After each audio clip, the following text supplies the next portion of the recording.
Project 15B अंतर्गत एक युद्धनौका तयार करण्यात आलेली इम्फाळ नावाची युद्धनौका आहे। या युद्धनौकेवरती अत्याधुनिक क्षेपणास्त्रे आहेत। भारतीय बनावटीची ही युद्धनौका असून यावरती कोणकोणती क्षेपणास्त्रे आहेत याबद्दलची माहिती देण्यासाठी आपल्यासोबत लेफ्टनंट कमांडर सौरभ कल्याणी आहेत। त्यांची थेट संवाद साधून नक्की याबद्दलची माहिती आहे ती जाणून घेऊ। सर नमस्कार, लोकशाहीमध्ये आपलं स्वागत आहे। सर कोणकोणते क्षेपणास्त्र यामध्ये आहेत? खरं तर ब्रह्मोस पासून आपण सुरुवात करू। या ब्रह्मोस क्षेपणास्त्राचं काय वैशिष्ट्य आहे, कशा प्रकारे ही मारा करते त्याबद्दल नक्की काय सांगा? ओके, मी पहिल्यांदा एक थोडंसं डिस्क्रिप्शन देईल। इम्फाळ ही 15 ब्रावो मधली थर्ड शिप आहे आफ्टर विशाखापट्टणम आणि मर्मागाव। 26 डिसेंबरला शिप कमिशन होते। जर शिपबद्दल सांगायचं तर इकडं तुम्ही बघू शकता, हे ब्रह्मोस लॉन्चर्स आहेत। शिपमध्ये टोटल 16 ब्रह्मोस मिसाईल्स आहेत। शिपने कमिशनच्या आधी ऑलरेडी एक मिसाईलची सक्सेसफुल टेस्ट फायरिंग केली आहे आणि ह्या मिसाईलचा सक्सेस क्रायटेरिया 100% आहे। याचा मारा करण्याचा रेंज किती आहे? हे जमिनीवरती मारा करते, खरं तो पाण्यामध्ये असेल किंवा जमिनीवर असेल का, कशा प्रकारे मारा करते? ब्रह्मोस ही मिसाईल जमिनीवर आणि पाण्यामध्ये जे पण शिप किंवा टार्गेट्स आहे त्यांच्यावर मारा करू शकते। ही वर्ल्डमधली one of the fastest missile आहे आणि ह्याचा सक्सेस रेट जो आहे तो एकदम 100% आहे। तर बराक डेकवरती एक बराक 8 नावाच्या मिसाईल्स आहेत। ह्या सुद्धा पॉवरफुल मिसाईल्स आहेत। याचं नक्की काय काम आहे? सरफेस टू एअर असा हा मारा असणार आहे, मात्र यामध्ये किती रेंज असणार आहे, किती क्षमता यामध्ये आहे? ओके, जसं मी तुम्हाला ब्रह्मोसचं सांगितलं, हा लँड जमिनीवर जे टार्गेट्स आहेत त्यांच्यासाठी आणि पाण्यामध्ये जे शिप्स वगैरे आहेत त्या टार्गेटसाठी आहे। ही जी मिसाईल आहे ह्याला आपण MRSAM मिसाईल म्हणतो। हा मिसाईल हवेमध्ये जे पण एअरक्राफ्ट किंवा क्षेपणास्त्र आपल्या शिपवर येत असतील त्यांना जर आपल्याला डिस्ट्रॉय करायचं आहे तर आपण हा MRSAM मिसाईलचा यूज करतो। ही पण लेटेस्ट टेक्नॉलॉजी आहे आणि ह्याचा पण सक्सेस रेट 100% आहे। ब्रह्मोस असेल किंवा हे MR8 असेल, खरं तर भारतीय बनावटीच्या आहेत का? किती टक्के भारतीय बनावटीचं यामध्ये संसाधने असतील किंवा क्षेपणास्त्र ते वापरण्यात आलेले आहे? ब्रह्मोस आणि बराक 8 हे दोन्ही भारतीय बनावटीचे आहेत। ब्रह्मोस ही ब्रह्मोस एरोनॉटिकल लिमिटेड आणि MRSAM ही बेल बेंगलोर ह्या भारताच्या ज्या कंपनीज आहेत ते बनवत आहेत। आणि वरती जर पाहिलं तर रॉकेट लॉन्चर सुद्धा आहे। त्या रॉकेट लॉन्चरचं क्षमता काय आणि ते रॉकेट लॉन्चर कशा प्रकारे काम करतं? खरं तर युद्धनौका जेव्हा समुद्रात असेल तेव्हा कोणत्याही प्रकारे हल्ला होऊ शकतो, त्यावेळेला हे रॉकेट लॉन्चर कशा प्रकारे कोणत्या सिच्युएशनमध्ये वापरण्यात येणार? हे जे रॉकेट लॉन्चर तुम्ही बघू शकता, हा जो कॉम्प्लेक्स होता हा सरफेस आणि एअरसाठी होता।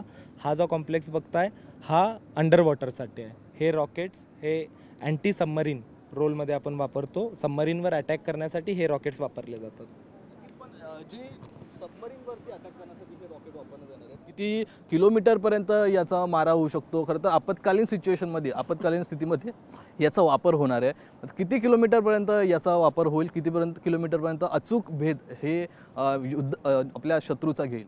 हे रॉकेट्स खूप सक्सेसफुल आहेत आणि अंडर वॉटर कुठल्याही सबमरीनवर जर आपल्याला अटॅक करायचा असेल तर हे रॉकेट 100% आणि खात्रीशीर त्याच एनिमी सबमरीनला डिस्ट्रॉय करून टाकतात। याच्या वरचा भाग आपण जर बघितलं तर अनेक रडार्स यावरती पाहायला मिळतात। खरं तर सरफेसचा रडार आहे आणि यानंतर एअरमध्ये जो सिच्युएशन असेल, हेलिकॉप्टर्स असतील यासाठी सुद्धा एक रडार आहे। दोन्ही रडार कशा प्रकारे काम करतात नक्की काय सांगा? हा जो रडार बघताय तुम्ही हा एक ॲडव्हान्स सरफेस सर्वेलन्स रडार आहे।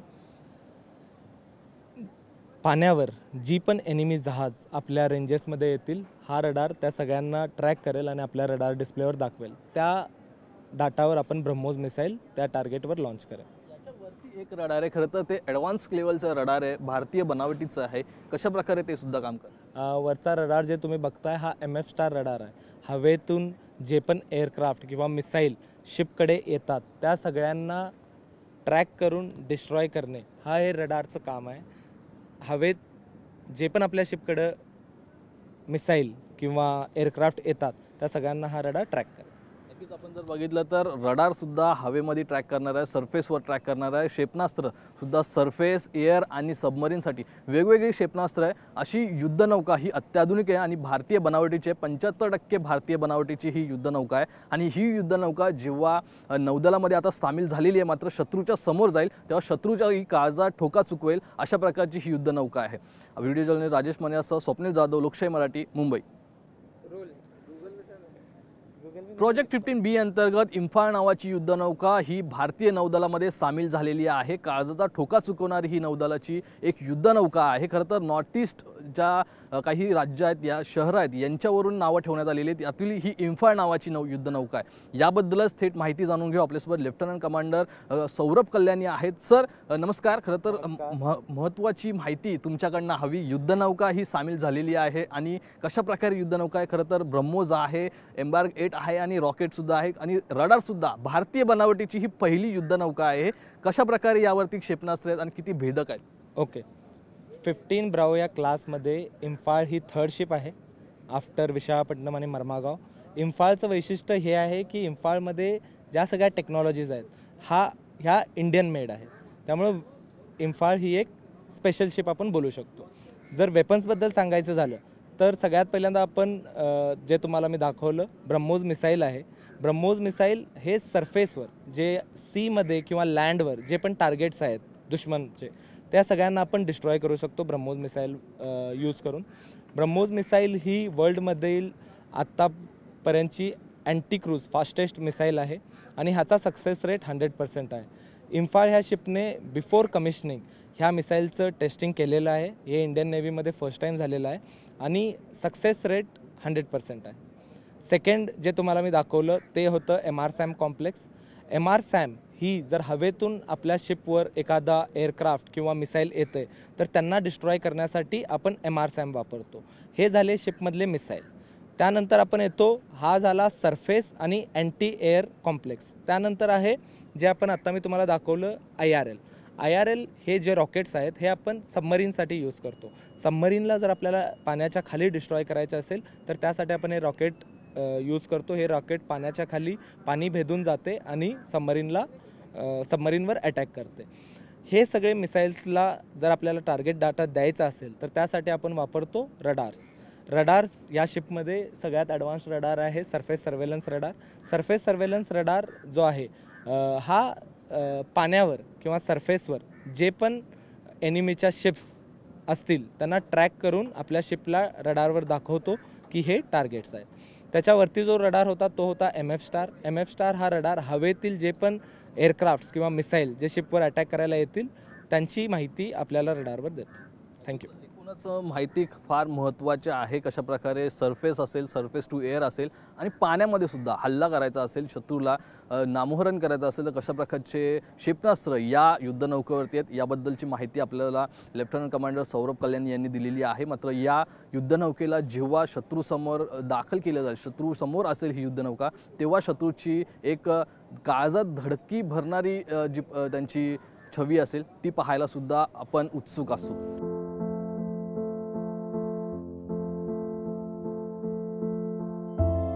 भारतीय नौदलामध्ये INS इम्फाळ नावाची युद्धनौका दाखल झालेली आहे, सामील झालेली आहे. खरं तर भारतीय नौदलाची ताकद वाढलेली आहे. नक्की या युद्धनौकेवरती कोणकोणती अत्याधुनिक क्षेपणास्त्र आहेत आणि कशाप्रकारे काम करणार आहे आणि भारतीय नौदलाची ताकद कशा प्रकारे वाढलेली आहे तेच आपण जाणून घेणार आहोत. आपल्यासोबत या युद्धनौकेचे कॅप्टनसुद्धा आहेत, कमल के चौधरी, यांच्यासोबत आपण बातचीत करू.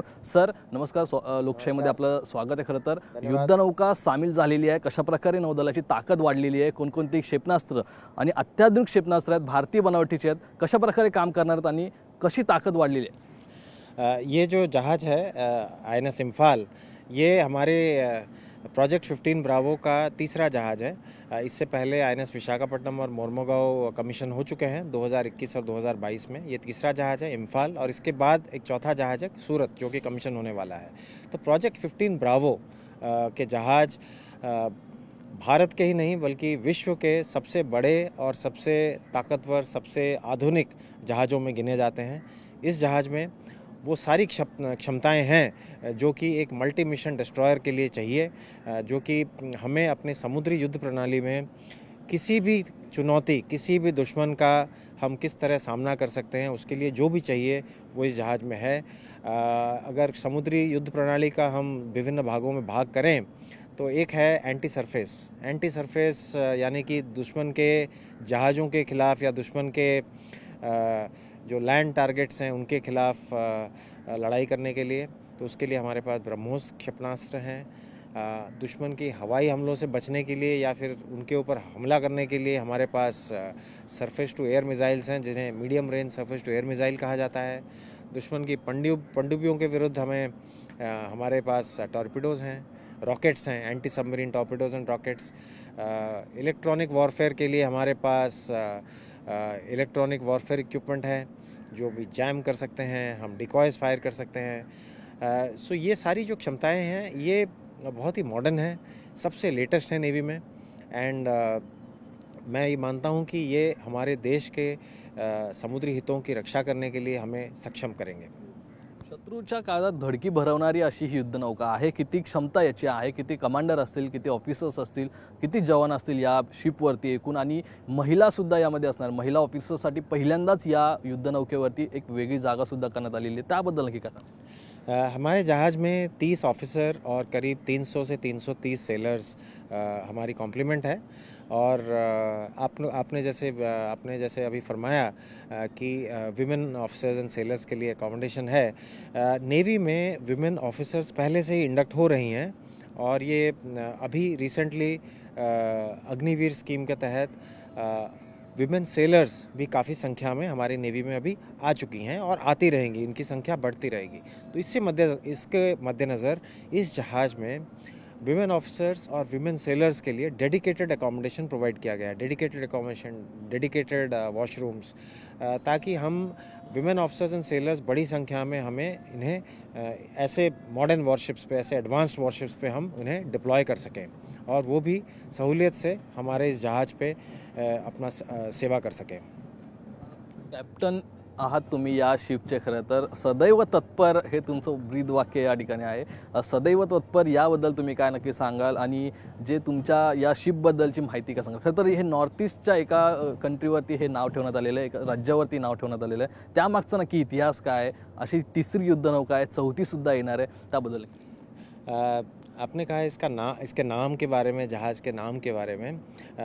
भारतीय नौसेना की नीति रही है कि अपने जो बड़े जहाज़ हैं, डिस्ट्रॉयर्स हैं, इनके नाम प्रमुख शहरों के नाम से रखे गए हैं। और भी जहाज़ हैं जिनके नाम नदियों के नाम से रखे गए हैं, किनके नाम पर्वतों के नाम से रखे गए हैं। तो हमारे जो डिस्ट्रॉयर्स हैं, आपने सुना होगा Delhi class, INS Delhi, INS Mysore, INS Mumbai, ये 1990 के दशक के एंड में इनकी कमीशनिंग शुरू हुई थी। पिछले दशक में INS कोलकाता, कोच्चि और चेन्नई कमीशन हुए थे, और अभी प्रोजेक्ट 15 ब्रावो में विशाखापट्टनम, मोर्मुगांव, इम्फाल एंड हमारे बाद सूरत कमीशन होने वाले हैं। तो 15 ब्रावो के जो जहाज़ हैं, इनके नाम ऐसे 4 शहरों के नाम से रखे गए हैं जो कि 4 कोनों में है देश के। आप देखेंगे विशाखापट्टनम पूर्वी तट पर है तो मोर्मुगांव पश्चिमी तट पर है, इम्फाल पूर्वोत्तर से है तो हमारे पश्चिम से सूरत है। तो इम्फाल का नाम माननीय राष्ट्रपति जी ने इस जहाज़ का नाम इम्फाल रखने की मंजूरी 2019 में दी थी। और ये एक प्रकार जो पूर्वोत्तर क्षेत्र है हमारा, जो मणिपुर राज्य है और जो इम्फाल शहर है, ये जो उनकी कंट्रीब्यूशन है नेशनल सिक्योरिटी, भारत की जो सुरक्षा में, भारत की समृद्धि में, ये उनको एक्नॉलेज करता है और एक तरह से नौसेना का और इस जहाज़ का पूर्वोत्तर क्षेत्र के साथ एक कनेक्शन बनाता है। सदैव तत्पर आणि या इम्फाळच्या युद्धनौकेवरती जे एक चिन्ह आहे, त्या चिन्हामध्ये सुद्धा काही चित्र पाहायला मिळतात, त्यामागचा नक्की काय इतिहास? हर जहाज़ का एक आदर्श वाक्य होता है जो उसके क्रेस्ट के नीचे लिखा रहता है। आप देख सकते हैं कि मेरा एक क्रेस्ट है यहाँ पे, और इस क्रेस्ट के नीचे हमारा आदर्श वाक्य लिखा हुआ है, सदैव तत्पर। सो ये क्रेस्ट का मतलब तो यही है कि हमारे क्रेस्ट में एक कांगला किले का एक चित्र है और एक कांगला शाह एक एनिमल है, मिथिकल एनिमल जिसका चित्र है। ये मणिपुर से जुड़े हुए हैं, मणिपुर की संस्कृति से जुड़े हुए हैं। कांगला फोर्ट जो है, कांगला किला जो है, ये मणिपुर का एक ट्रेडिशनल राजधानी रहा है। और जो ये कांगला शाह है, ये कांगला किले में एक मूर्तियां हैं कांगला शाह की, जिनका एक ड्रैगन का सर है और एक सिंह का या शेर का जो उसका बॉडी है, और वो दर्शाता है, वो रिप्रेजेंट करता है एक प्रोटेक्टर का। सो हमारा जहाज़, हमारा जो क्रेस्ट है वो ये डिपिक्ट करता है कि हम एक फोर्ट्रेस हैं और हमारा जो कांगला शाह यानी कि हमारा जहाज़ हमारे देश की किस तरह रक्षा कर रहा है। और हमारे क्रेस्ट के नीचे हमारा आदर्श वाक्य है, सदैव तत्पर। सदैव तत्पर ये आदर्श वाक्य मुझे, मेरे ऑफिसर्स और मेरे सेलर्स को 24/7 365 ये याद दिलाता रहता है, या इंस्पायर करता रहता है कि हमें हर समय हर चुनौती के लिए सदैव तत्पर रहना चाहिए, ऑलवेज रेडी रहना चाहिए. धन्यवाद. तर हे होते कॅप्टन कमल चौधरी, या युद्धनौकेचे ते कॅप्टन आहेत आणि ही युद्धनौका आहे ती शत्रूच्या काळजाला धडकी भरवणारी ही युद्धनौका आहे. अत्याधुनिक क्षेपणास्त्रांनी सज्ज अशी ही युद्धनौका आहे. भारतीय नौदलात सामील झाल्यामुळे भारतीय नौदलाची ताकदसुद्धा आणखी वाढलेली आहे. आपण आता आहोत डॅमेज कंट्रोल हेडक्वार्टरमध्ये. हे INS इम्फाळ युद्धनौकेवरचं डॅमेज कंट्रोल रूम आहे. यामध्ये या युद्धनौकेवरती जेवढे दरवाजे असतील, फायर सिस्टीम असतील, तसेच CCTV असतील, या सर्वाचा ॲक्सेस या रूममध्ये आहे आणि इथूनच सर्व काम आहे ते टेक्निकली चालत असतं. याबद्दलच माहिती घेऊया. आपल्यासोबत गॅनरी ऑफिसर आहेत पवार सर. पवार सर, काय सांगाल नक्की तुम्ही या रूमबद्दल? खरं तर डॅमेज कंट्रोल रूम आहे ही, यामध्ये काय काय काम चालू? सो जसं तुम्ही म्हटलात आता डॅमेज कंट्रोल हेडक्वार्टर. सो या जहाजेचं एक हे हेडक्वार्टर आहे की इथे आम्हाला पहिला अलार्म कुठे समजा जे 550 कंपार्टमेंट्स आहेत, समजा कुठे आग लागली किंवा कुठे फ्लडिंग झालं तर त्याचा पहिला जो अलार्म आहे तो इथे येतो. तो अलार्म आल्यानंतर जो इथे वॉचकीपर असतो 24 तास हा मॅन करतो. इमिडिएटली दुसरी टीम पाठवण्यात येते की जर आग लागली आहे तर त्याची फायर फायटिंग करण्यात यावी. समजा फ्लडिंग असेल, पाणी येत असेल तर ते रोखण्यात यावं, ते पाणी पंप आउट करायला यावं. आणि या सिस्टममध्ये आत्ता सध्या या कंपार्टमेंटमध्ये बहुतांश इक्विपमेंट सगळे ऑटोमॅटिक आहेत. सो ऑटोमॅटिक म्हणण्याचा अर्थ असा की फ्लड अलार्म देणार, समजा फायर कुठे आग लागली तर फायर अलार्म येईल, ऑटोमॅटिक स्प्रिंकलिंग सिस्टम ऑपरेट होईल आणि ती आग बुझवण्यात येईल. पण समजा काही कारणास्तव काही ऑपरेट नाही झालं तर आपल्याला जी मॅन्युअल टीम आहे, जे आम्ही ऑफिसर्स आणि सेलर्सची जी टीम आहे ती ॲक्टिवेट होते आणि मग ती जाऊन फायर फायटिंग किंवा फ्लडिंगसाठी डॅमेज कंट्रोल करतो. जसं तुम्ही सांगितलं दरवाजे आहेत, तर या जहाजेमध्ये जेवढे दरवाजे आहेत ते सगळे या डिस्प्लेमध्ये तुम्हाला दिसत आहेत. जे ग्रीन कलरचे आयकॉन आहे त्याचा अर्थ की तो दरवाजा बंद आहे, जो लाल आहे त्याचा मतलब तो दरवाजा ओपन आहे. समजा आपण न्यूक्लिअर थ्रेट असेल किंवा बायोलॉजिकल अटॅक असेल किंवा केमिकल असेल तर या अटॅकच्या अगेन्स्ट आपण फाईट तर करू शकत नाही, पण आपल्याला स्वतःला प्रोटेक्ट करू शकतो. सो त्यावेळेस ज्यावेळी जहाज त्या एरियामधून जात असेल तर आम्ही सगळे दरवाजे बंद करतो आणि या हेडक्वार्टरमध्ये कळतं की ओके सगळे दरवाजे बंद आहेत आणि जहाजेतील आतील भाग हा आता सुरक्षित आहे. सो त्यासाठी हे कंपार्टमेंट आहे.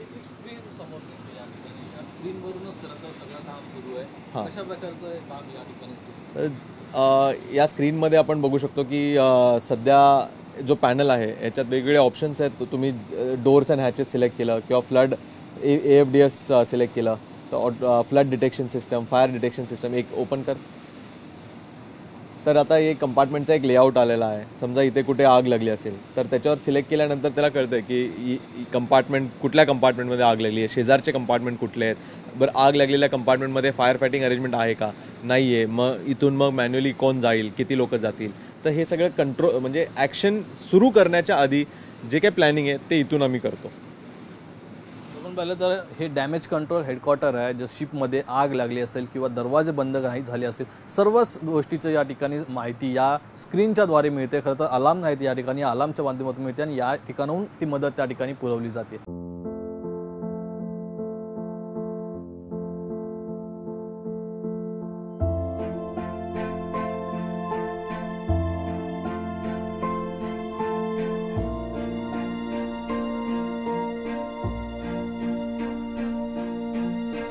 तर आपण आता आहोत सिगबे या रूममध्ये. खरं तर याच ठिकाणी या युद्धनौकेवरती असलेले जवान असतील, कॅप्टन असेल, ऑफिसर असतील, तर यांना जर दुखापत झाली तर त्यांच्यावरती उपचार या रूममध्ये करण्यात येतात. त्यासाठी खरं तर सुसज्ज अशी ही टेक्नॉलॉजीसुद्धा वापरण्यात आलेली आहे. एक बेडसुद्धा आहेत आणि 2 या ठिकाणी बेड आहेत.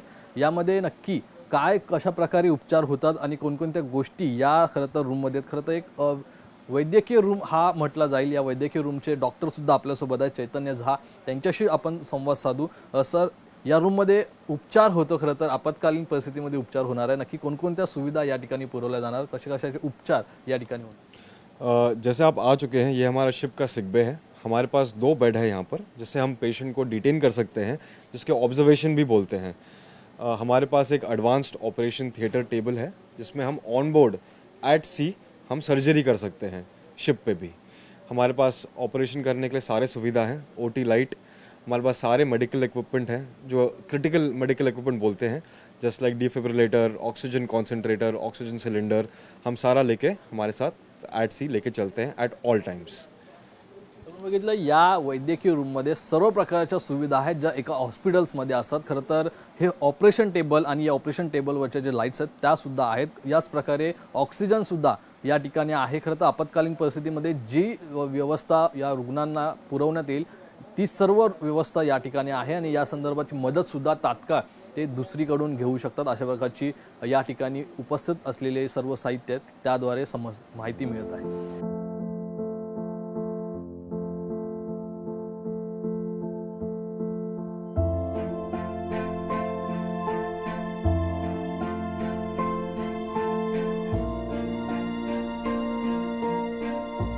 आपण आता शिप गॅलीमध्ये आहोत ज्या ठिकाणी सर्व शिपमधील जे ऑफिसर असतील कमांडर असतील यांच्यासाठी जेवण बनवण्यात येतं. त्याच्या संदर्भात माहिती घेऊ. आपल्यासोबत सब लेफ्टनंट अंजली मोहपात्रा आहेत, त्यांच्याकडूनच माहिती घेऊ. मॅम, काय नक्की या ठिकाणी जेवण बनवण्यात येतं, कशा प्रकारची व्यवस्था या ठिकाणी? खरं तर सगळं साहित्य बघून अत्याधुनिक आहे असं दिसतंय. काय सांगाल नक्की या शिप गॅलीबद्दल? हमारी ship galley is one of the advanced galley Indian Navy में है अभी. हमारी शिप पे we have all indigenous equipments जो भारत में बनाई गई हैं. Along with that we have automatic hygiene maintain करने के लिए एक इक्विपमेंट्स हैं that also we have installed. हमारी शिप पे अराउंड एक सेटअप हमने रखा है for automatic chapati making machines which can give you around 2000 से ज़्यादा चपाती एट अ टाइम. हमारी शिप गैली पे we have all the equipment such as electrical induction ranges. Earlier ships पे हॉट प्लेट्स होते थे जिसकी वजह से गैली फायर का एक चांस ज़्यादा बढ़ जाता था, बट क्योंकि हमारे पास इलेक्ट्रिकल इंडक्शन रेंजेस हैं जिसकी वजह से we are increasing the efficiency also. And एक स्मार्ट गैली का एक हमारा जो रुख है that we are also trying to focus on. We have griddle plates, tilting frying pans. We have combi steamers and good so that bulk cooking easily हो सके. हमारी ships galley at a time around 350 personnel से ज़्यादा के लिए 3 बार का खाना provide कर सकती है along with snacks end T twice a day. That can also be done. इसके अलावा वी हैव जो एक इंश्योर कराना है हमको गैली में सेफ्टी फॉर आर सेलर्स. जो हमारे यहाँ के शेफ्स हैं, जो स्टार्स हैं इस गैली में, जो 10 से 12 घंटे तक काम करते हैं, उनकी सेफ्टी और सुरक्षा को मेंटेन करने के लिए we have automatic galley fire fighting system as well installed in this ship. या शिप पे कौन कौन काम करेगा? मतलब इधर खाना बनाने का काम कौन करेगा? मतलब महिला होगी या जेंट्स होंगे? It will be a mix. We will definitely go with gender equality जो भी चल रही, gender equality which we focus on. It is not gender based. So काम चाहे महिला करे या पुरुष करे, काम काम होता है. We all will work together. We will achieve all our goals. युद्धनौकेवरती खरं तर इम्फाळ ही अशी युद्धनौका आहे ज्यासाठी महिला सेलर्ससाठी स्वतंत्र रूम बनवण्यात आलेले आहेत. त्या संदर्भात सुद्धा माहिती घेऊ. आपण त्या रूम्सकडे सुद्धा जाऊ. खरं तर ही स्वतंत्र रूम या ठिकाणी बनवण्यात आलेली आणि या स्वतंत्र रूमबद्दलची माहिती थेट आपण अंजली यांच्याकडूनच जाणून घेऊ. आणि या मेसमध्ये, या रूममध्ये नक्की कोणकोणती सुविधा आहे, कशा प्रकारची सुविधा पुरवण्यात आलेली आहे ते सुद्धा माहिती घेऊ. खरं तर या प्रकारे जर बघितलं तर बेड्ससुद्धा आहेत आणि बसण्यासाठी सुद्धा या ठिकाणी जागा बनवण्यात आली. खरं तर या स्वतंत्र रूमबद्दल काय सांगाल? ही अशी स्वतंत्र रूम फक्त INS इम्फाळ या युद्धनौकेवरती आहे, अनेक युद्धनौकांवरती ही पाहायला मिळत नाही. For the first time in Indian Navy INS Imphal पे एक स्पेसिफिक वुमेन अकोमोडेशन एक केटर किया गया है. This is a 12 bunk mess जो हमारी वुमेन अग्निवीर जाएंगी उनके लिए, along with the attached bathroom. This has been taken. ये पहली बार जो डिज़ाइन मॉडिफिकेशन जो फेज़ होता है उसी टाइम पे ही ये चीज़ ले ली गई थी that will be focusing on a women accommodation space as well. इसके अलावा हमारी शिप पे we have 8 bunks, 8 accommodation space for women officers separately as well. In future अगर ये काउंट बढ़ता है that can also be expanded on board our ship. So I would say this positive step ये definitely boost करेगा deployment of women on board in frontline warships. नक्कीच आपण जर बघितलं तर ही पहिली शिप आहे ज्यावरती महिलांसाठी ही वुमेन्ससाठी खरं तर ही बनवलेली रूम आहे आणि यामध्ये महिलांना आराम करण्यासाठी ही जागा देण्यात आलेली आहे. अशा प्रकारची सुविधा इतर कोणत्याही युद्धनौकांवरती भारतीय बनावटीच्या असतील किंवा इतर असतील यावरती पाहायला मिळत नाही. मात्र या युद्धनौकेवरती ही पहिल्यांदाच बनवण्यात आलेली आहे.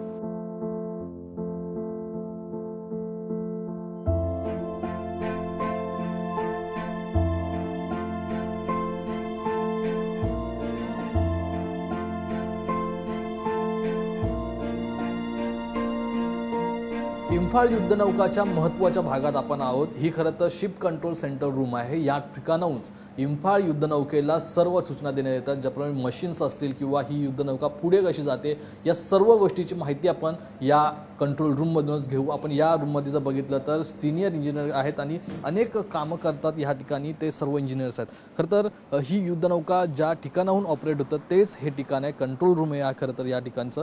आणि या कंट्रोल रूममध्ये काय काम चालतं, कशा प्रकारे काम होतं तेच आपण सिनियर इंजिनियर सलीक इमान यांच्याकडनं जाणून घेऊ। सर नमस्कार, लोकशाहीमध्ये आपलं स्वागत आहे। कशा प्रकारे या रूममध्ये काम चालतं? खरं तर अनेक या ठिकाणी कम्प्युटर्स पाहायला मिळतात, ॲडव्हान्स टेक्नॉलॉजी आहे, कशा प्रकारे काम होतं?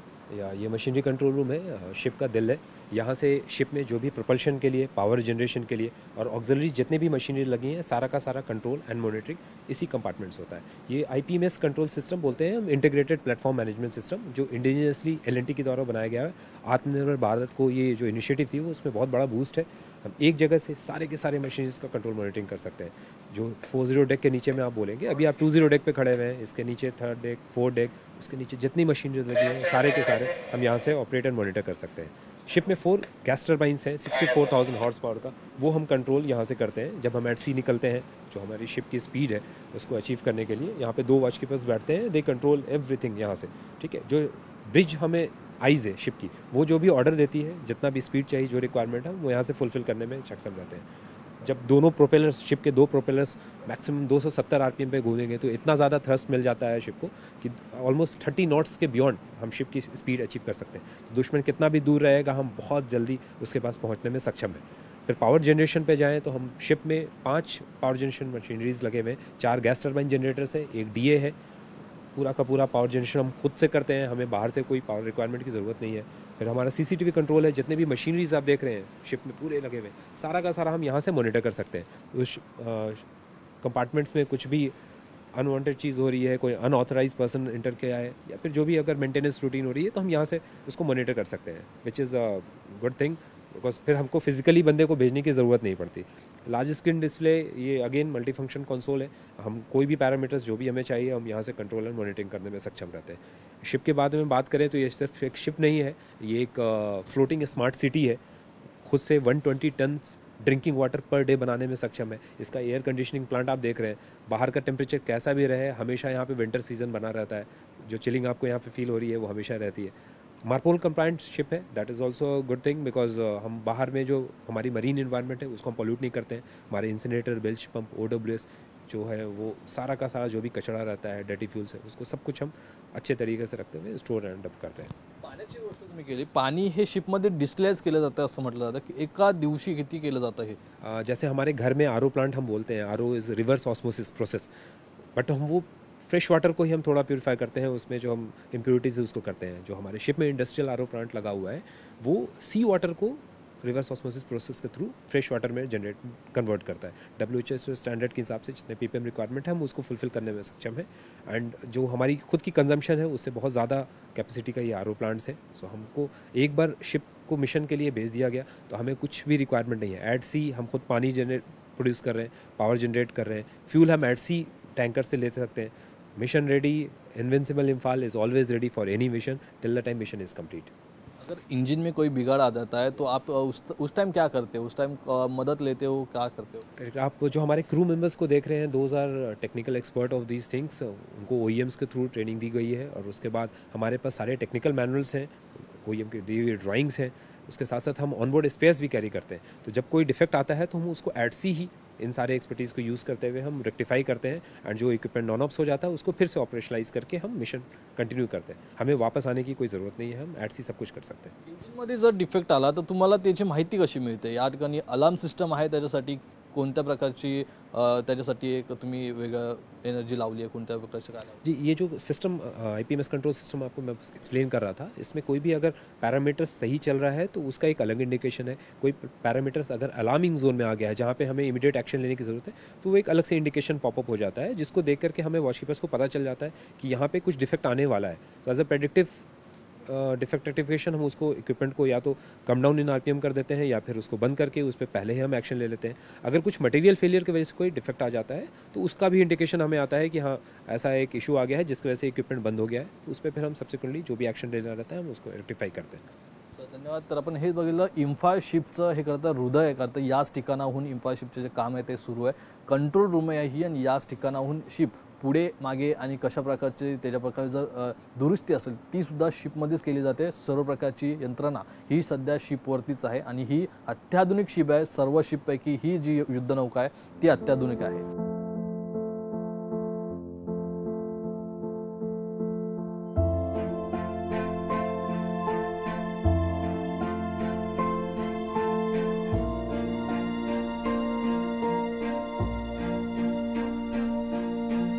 INS इम्फाळचं MCR हे हृदय आहे, तर या ठिकाणी ब्रिज हा INS इम्फाळचे डोळे मानले जातात. याच ठिकाणाहून INS इम्फाळच्या प्रत्येक कंपार्टमेंटमध्ये ते सूचना देण्यात येतात. याच ठिकाणाहून कम्युनिकेशन हे होत असतं. खरं तर याच ठिकाणाहून INS इम्फाळला या ठिकाणाहून सर्व कमांड देण्यात येतात, कारण याच ठिकाणी रडार रूम आहे आणि याच ठिकाणी व्हील आहे. ज्या ठिकाणी आपल्याला जायचं असेल त्या ठिकाणचा सर्व रडारवरती माहिती देण्यात येते. मॅपिंग रूमसुद्धा या ठिकाणी, आणि हे जे तुम्ही पाहता या ठिकाणी फोन्स आहेत हे सर्व कमांडो असतील किंवा सर्व कंपार्टमेंट असतील या INS इम्फाळमधील या सर्वांना जोडले गेलेले आहेत. त्यामुळे INS इम्फाळचं खरं तर डोळे हे या ठिकाणी ब्रिज रूम आहे आणि नंतर हृदय ते कंट्रोल रूम आहे. मात्र याच ठिकाणाहून जे शत्रूचा अचूक वेधसुद्धा घेण्यात येतो आणि याच ठिकाणाहून सर्व प्रकारची माहिती आहे ती कंट्रोल रूमपर्यंत पोहोचवली जाते. कशा प्रकारे जायचं आहे, कोणती स्पीड घ्यायची आहे, ती सर्व माहिती या ब्रिज रूममधनं देण्यात येते.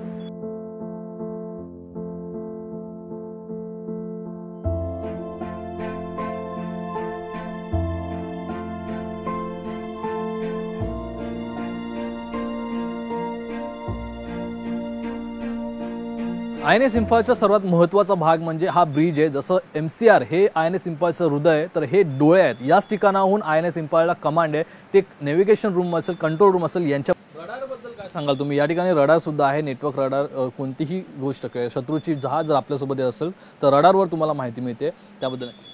सो रडार्स अगर आप देखेंगे तो ये हमारा रडार्स और चार्ट्स एक इंटीग्रेटेड सिस्टम है, जिसे हम बोलते हैं इंटीग्रेटेड ब्रिज सिस्टम, IBS बोलते हैं. तो इसमें हमें अपने जहाज़ का इन्फॉर्मेशन भी आता है, दूसरे जहाज़ का भी इन्फॉर्मेशन इसमें मिलता है, एंड एज वेल एज हम लोग इसमें अपना प्लानिंग भी कर सकते हैं. नक्कीच आपण जर पाहिलं तर ही खरं तर अत्याधुनिक शिफ्ट आहे. आपल्यासोबत लेफ्टनंट मंजित कुमार होते, त्यांनी खरं तर महत्त्वाची माहिती दिली. माझ्या मागे जे या ठिकाणी तुम्ही कम्युनिकेशनची साधनं पाहतात ही जहाजमधील आणि इतर युद्धनौका असतील बाहेरच्या असतील त्यांच्यासोबत सुद्धा कम्युनिकेशन करण्यासाठी सोयीस्कर होतं. ही अत्याधुनिक शिफ्ट आहे आणि या शिपमध्ये खरं तर सर्व प्रकारची भारतीय बनावटीचे वस्तू आहेत ते वापरण्यात आलेले आहेत. या संदर्भात शिपमधील अनेक भागांचा सुद्धा तुम्ही आढावा या व्हिडिओमध्ये घेत आहोत. व्हिडिओ जर्नलिस्ट राजेश मन्यासह स्वप्नील जाधव, लोकशाही मराठी, मुंबई.